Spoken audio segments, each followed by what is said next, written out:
If you remember back at the beginning of the summer, we tried something just a little bit different here at PREPSTEADERS, and that was we put the garden in straw bales rather than in the ground. And we did an episode all on that. You can check it out if you like. But the summer is gone, winter is almost here, and it's time to get everything that hasn't been harvested. It's time to bring it all inside. And the last few things I've got left are just a few of the Cleota yellow tomatoes that one of you viewers sent me. Thank you so much, Robert McHuiston in Tennessee. But I want to show the rest of you exactly how we harvested the sweet potatoes from some of the straw bales that we planted them in. What a cool process. Let's take a look.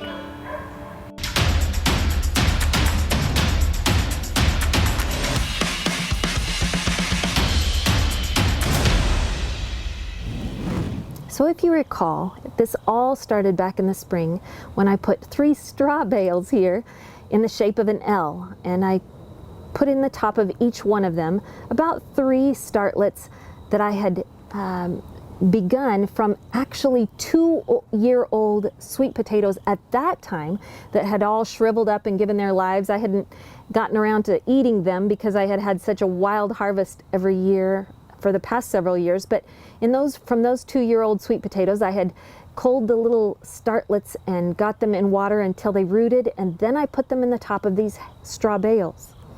I used maybe at the very most a cup of actual soil, but all of the rest was just straw bale that you see here.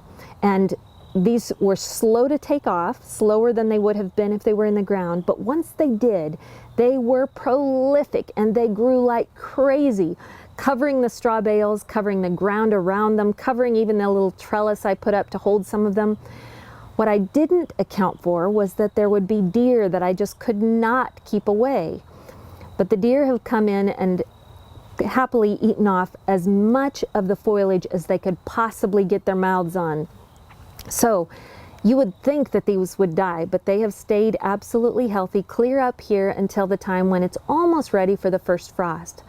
So I'm going to show you how here at the bottom these hay bales have just compacted and disintegrated and are all easily torn apart by hand, but I will clip the blue twine on them and give them a little push here to see just what they reveal inside. And it is wonderful. It's sort of like a mix between Easter and Christmas, because I'm finding little Christmas gifts, but it's almost like an Easter egg hunt as I dig through the straw and the hay, and there it is, another wonderful little orange package waiting for me to pull it out and put it in my harvest basket for the winter.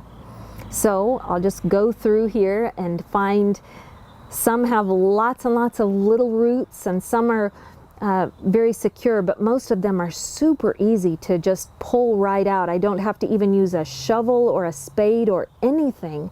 The straw falls apart and reveals them absolutely super easily. So this is so much fun. Some of them are the size of small children.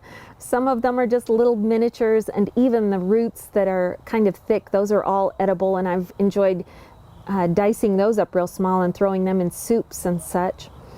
But we'll get out every bit of this that we can, and looks to me like there are a couple of these that have even grown down into the soil below the straw bales, just 1 or 2. And of course, you'll notice that everywhere this vine has hit the ground around the straw bales, if it's allowed to sit there for a very long time, it will make its own roots, and each root goes and then eventually turns into another little sweet potato to harvest and find. I'll probably be finding them for the next month as I come out here into the garden area. We're not going to let any part of this go to waste. We're going to make sure that we get the greens salvaged as well. So I've got a lot of them thrown over into this pile at the side. Every bit of the greenery that the deer have not eaten, I get to eat. So I can't wait to put that together. But first we'll finish with these sweet potatoes. So I didn't even harvest all 3 bales. This amount of sweet potatoes came out of only 2 bales, and I had enough to show you. I thought I'll just stop right there and I'll get the rest of them when we're done with the episode. But I wanted to show you a couple of my favorites. A lot of them are the size of small babies. It's just incredible. And I'm guessing here, because this Longaberger basket was so heavy with them, it's probably somewhere between 20 and 30 pounds. I didn't even want to lift the basket by its handle because I thought it might break. Some of them came out in different unique shapes, but not so much as they do when they're in the ground. These were a lot closer to the standard shape that you would expect out of a sweet potato. But this one with a curly tail was one of my favorites, so I thought I would just save it for a minute and show you before I have to tear the tail of it off. But the last thing that we're going to do, which I hope you remember from other previous episodes, is that we're not going to let any of this go to waste. So these all sweet potatoes need to sit for a few days to get really nice and sweet, and it helps all of their little wounds to kind of dry up so that they can stand the weight ahead of them before I get to all of them to eat across the winter time.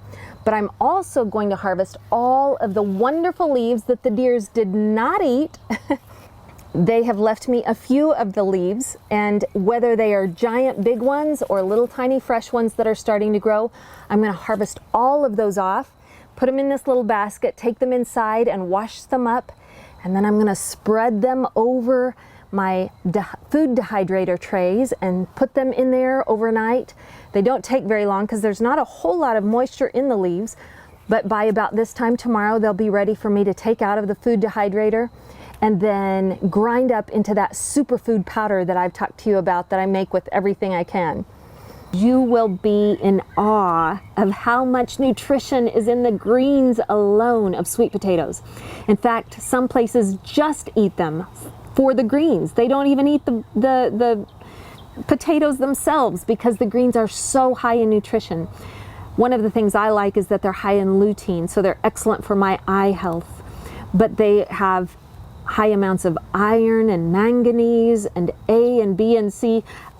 I'm going to actually put a link down below this, so make sure you look in the description below this video if you're watching it on YouTube. I want you to see a report that just talks specifically about the greens only and how incredibly nutritious they are for your health. You can cook them like spinach, you can throw them in your salads, you can make them into anything from soups and chutneys, and you can make them into pesto.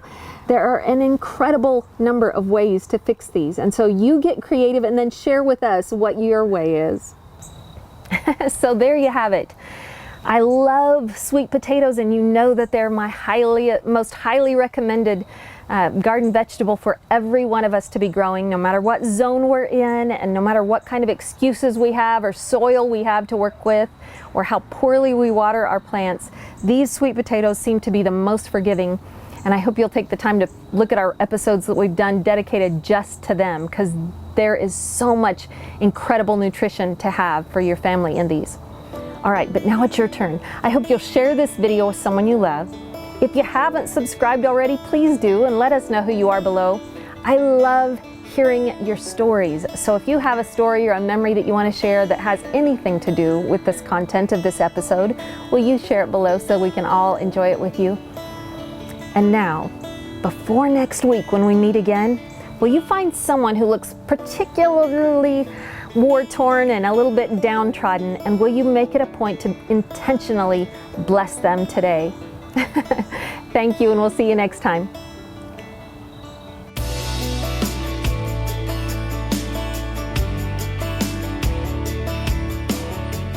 Hey there, before you go, let me share this quick word out of the book of Luke in the Holy Bible, chapter 12, verse 48. It says this: "Everyone to whom much was given, of him much will be required.